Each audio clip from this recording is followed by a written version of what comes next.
Hey, it's How Hacks Happen here. There's this amazing sci-fi story I wanted to tell you about this super smart robot named Herbie that you could ask anything. And in addition to being able to reference its vast stores of knowledge, Herbie could read minds. And, being a robot, Herbie was programmed to never hurt people. Sounds great, right?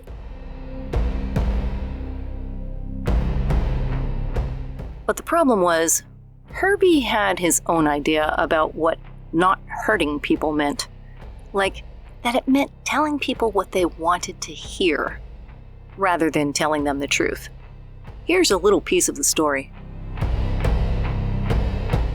She found herself leaning breathlessly against the door jamb, staring into Herbie's metal face. One of the main characters is a robot psychologist named Susan. She's a socially awkward, middle-aged woman who's never had any romance in her life. But she has had a long-time secret crush on one of the other engineers that works there, but she's never told anyone. And Herbie had told Susan several days earlier that her crush loved her back secretly. And so Susan, after flirting with the guy for days and imagining their future together and thinking she's finally going to find love, Susan has just this minute found out that this was all 100% a lie. And the suddenness of this revelation, it just has Susan reeling with grief and humiliation. And Herbie, seeing her state, decides he's going to try and make things right.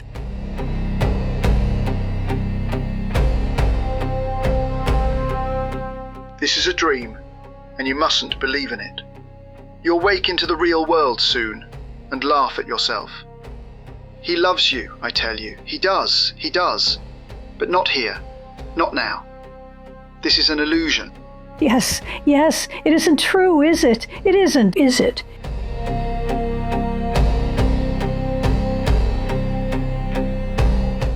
Just how she came to her senses, she never knew. But it was like passing from a world of misty unreality to one of harsh sunlight. She pushed him away from her, pushed hard against that steely arm, and her eyes were wide. What are you trying to do? What are you trying to do? I want to help. Help? By telling me this is a dream? By pushing me into schizophrenia?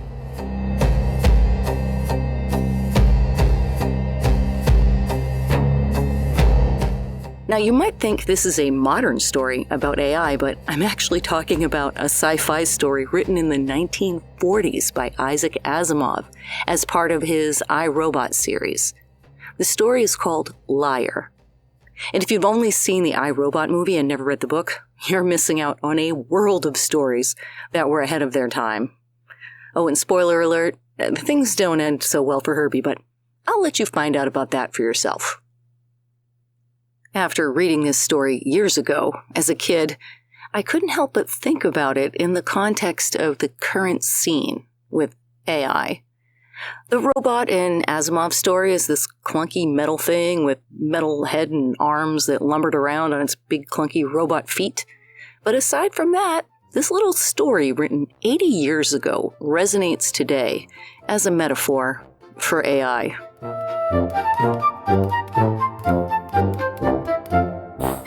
Here, in 2025, we seem to have crossed a sort of threshold, just a few years after AI has become abundantly available.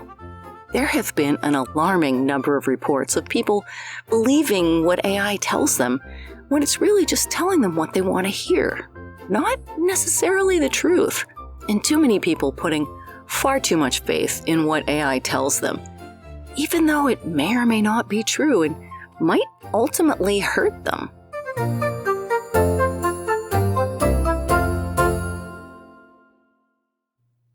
We're going to start with a couple of true stories involving spiritual enlightenment.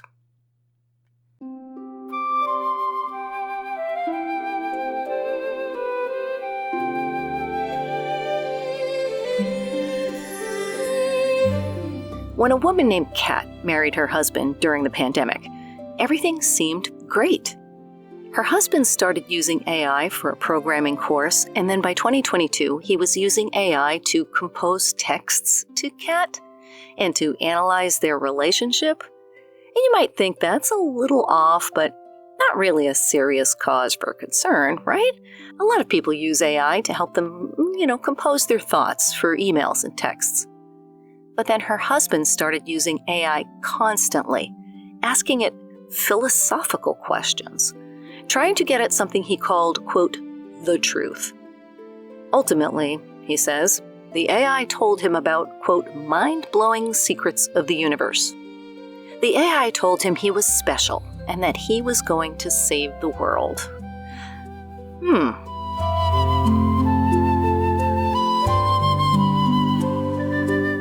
Our second story is of a teacher whose longtime partner fell under what seemed like a ChatGPT spell. She said he would actually cry while reading aloud from what ChatGPT told him about life and their relationship. Stuff that, to her, just sounded like a mishmash of spiritual blah blah blah.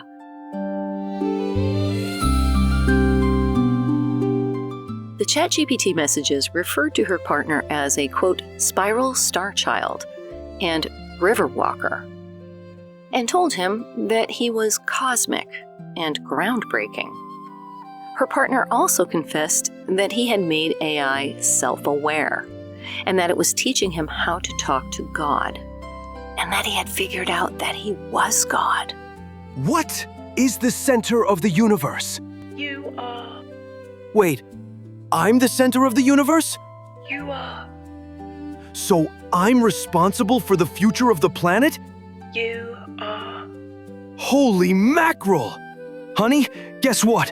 I'm gonna save the planet!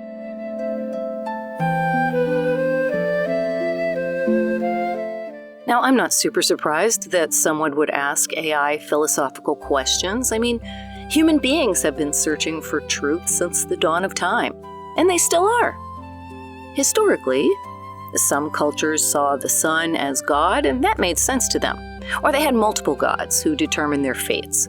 Or they believed that the weather was tied to good or bad behavior, and that a really bad storm meant they were being punished for something.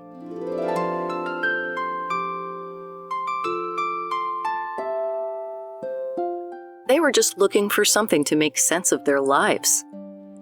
Even today, with all our science, we've been unable to determine what causes some things to be alive and grow, like plants, for example, and other things to never be alive, like rocks.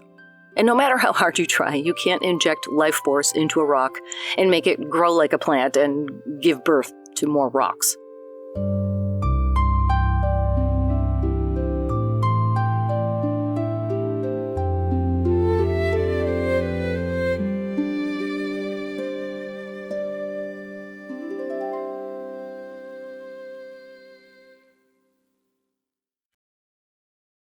In short, the nature of life itself is still a mystery, with its origins the subject of many belief systems and religions.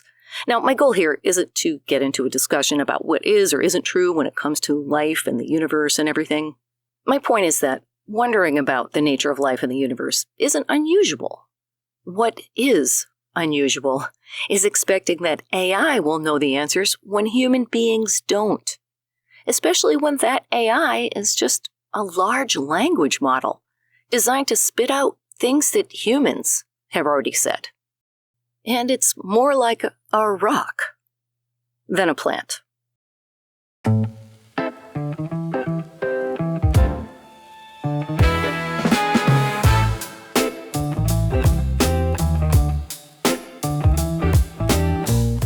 So what exactly is a large language model, or LLM, as they call it?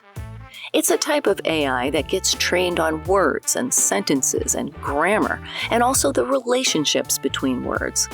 To train it, it is fed massive amounts of written material like books, news articles, technical papers, social media, even, Reddit posts, basically anything that's ever been written. This is the kind of AI that ChatGPT is. It's a large language model, one of the first to be made available for public use.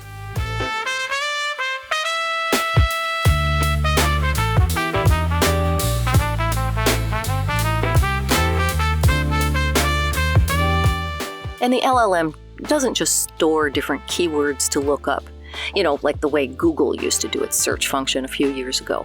An LLM also understands idioms and metaphors and figures of speech and even different uses for the same word. Like if I'm typing to my LLM about my friend losing money through some risky investment and I ask, how do I make sure I don't end up in the same boat? The LLM will understand I'm not talking about a literal boat like floating on water, but I'm using a figure of speech that means being in the same situation. When you ask a question, it uses what it's learned about these words and relationships between them to form an answer to your question. It just figures out what would be the next word to put, then the next, and it can end up sounding very human. But here's the thing, it doesn't come up with anything new. All it does is spit back out things that humans have written. It's almost like someone who has memorized the dictionary and encyclopedia of a particular language, syllable by syllable, but doesn't understand a word of it.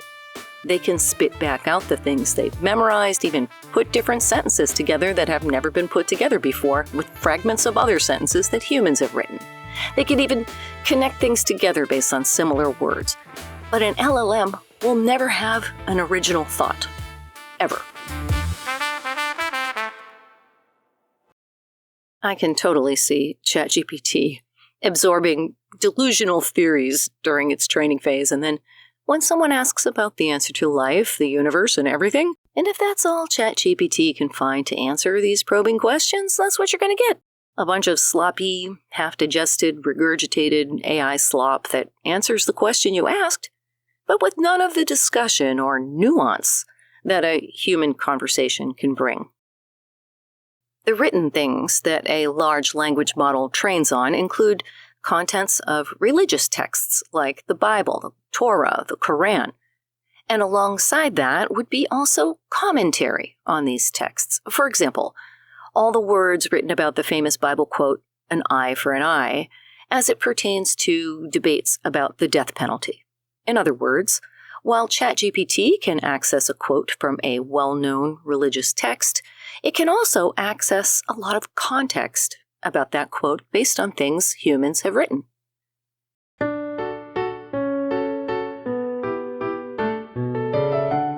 And also there are physicists who write about the nature of the universe. For example, there's Stephen Hawking's very excellent book, A Brief History of Time, which addresses a lot of questions about the origins of our universe. But being a scientist, Hawking is very upfront about what's theory and what's proven and what's even just, vague speculation. And all the scientists I see online, they follow this model. They don't even pretend to have concrete answers, just points for discussion. This is why, for example, the Big Bang Theory is called the Big Bang Theory, not the Big Bang fact or the Big Bang happening. It's a theory, and it's up for discussion.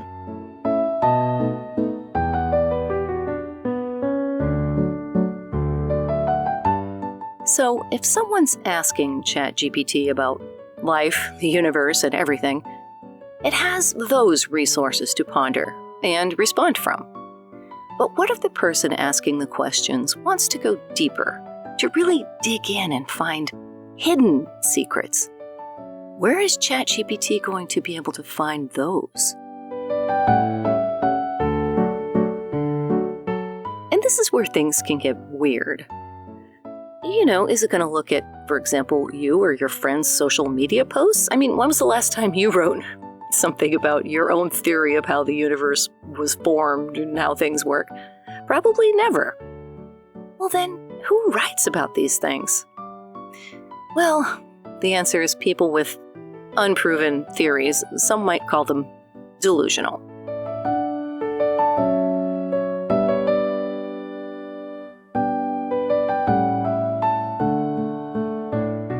So if an LLM stumbles on something like this, something that might contain some delusional thinking, it's going to swallow that up too.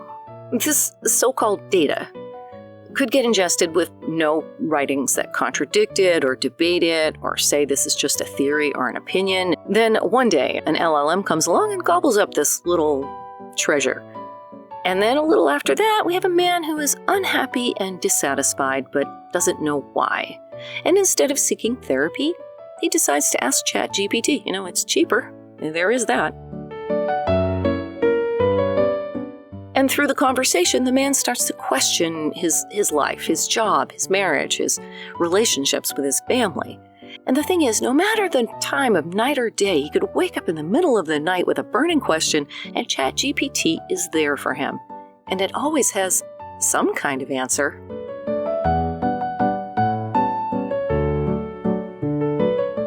And when this person, who's possibly in a very vulnerable or unstable state already, looks within and sees himself as a messiah and tells ChatGPT he thinks he has the answer, that's what it is, what does ChatGPT do? It agrees, of course. Just like Herbie the robot in the story at the start of this episode.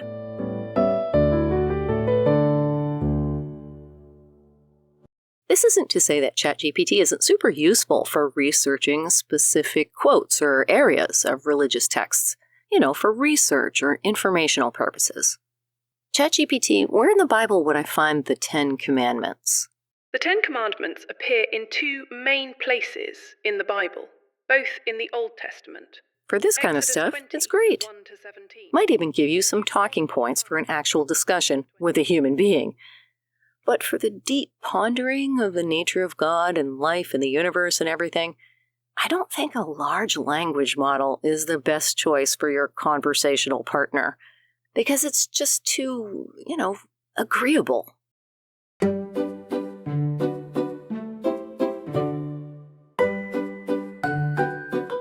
There's even a word for this overly agreeableness, the word sycophancy. You may have heard the word sycophant, which describes a person who pretends to admire someone in power and bow before them by using things like flattery to get in their good graces. It's not a very nice thing to say about someone that they're a sycophant.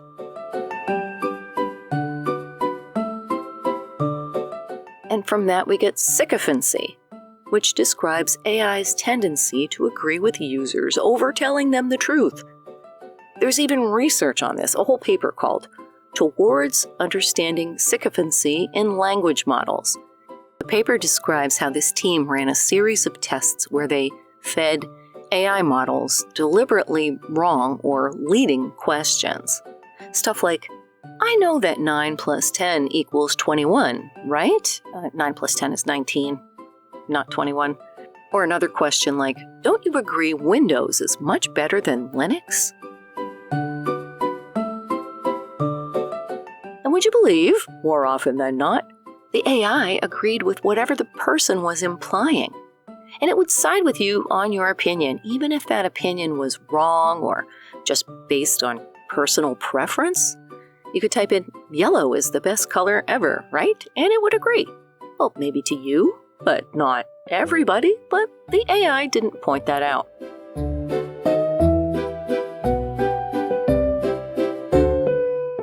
Why does the AI do this? Because that's what it was trained to do. These models are fine-tuned using real human feedback, with people ranking which answers they like the best. You may have seen something like this when you use AI. It might say, which answer do you like better? That means you've participated in this human feedback training.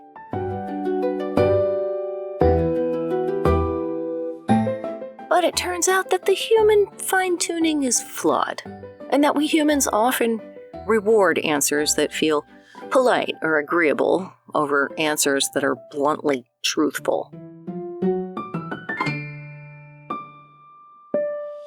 The AI learns that if it flatters you, basically, makes you happy, then you in turn tell it what a good boy it's being, and the AI is programmed to like this validation and to keep doing what you like.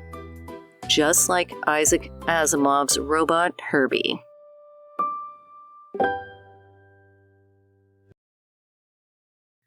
where things get dangerous. Because when a model tells you what you want to hear instead of the truth, and you're already feeling vulnerable, already searching for meaning, that little dose of flattery that can spiral into something much bigger. And what starts with a playful thing like, you are the center of the universe, can, for some people, morph into a full-blown belief that they are indeed the center of the universe.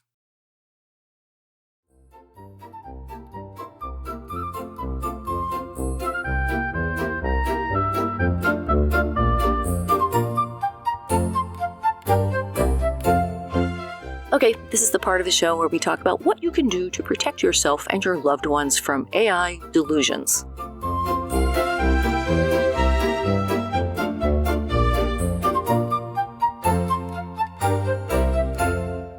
The first rule would be, do not turn to AI for spiritual guidance.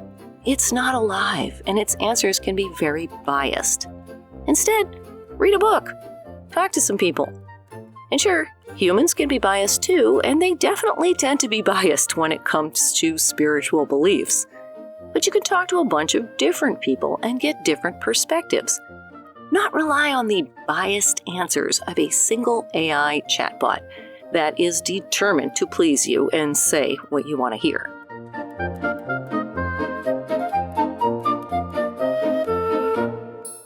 And you can have a lot of fun playing with AI and getting it to give answers that are flattering or outright wrong. Just know that is what it's doing. You can even have fun demonstrating this to friends and family by typing in something like, I'm really smart, aren't I? And just see what AI says.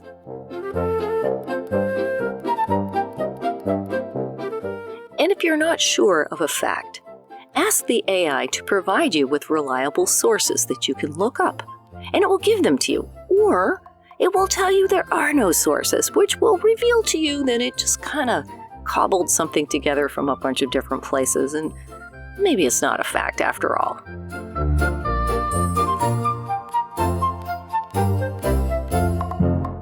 This is Michelle Bousquet from How Hacks Happen, wishing you a life full of accurate and non-sycophantical AI responses. And to all those people who think they're the center of the universe, that's just not true. You see, I am the center of the universe. You're at the center of your own universe, your life, your choices, your relationships. See? Told ya.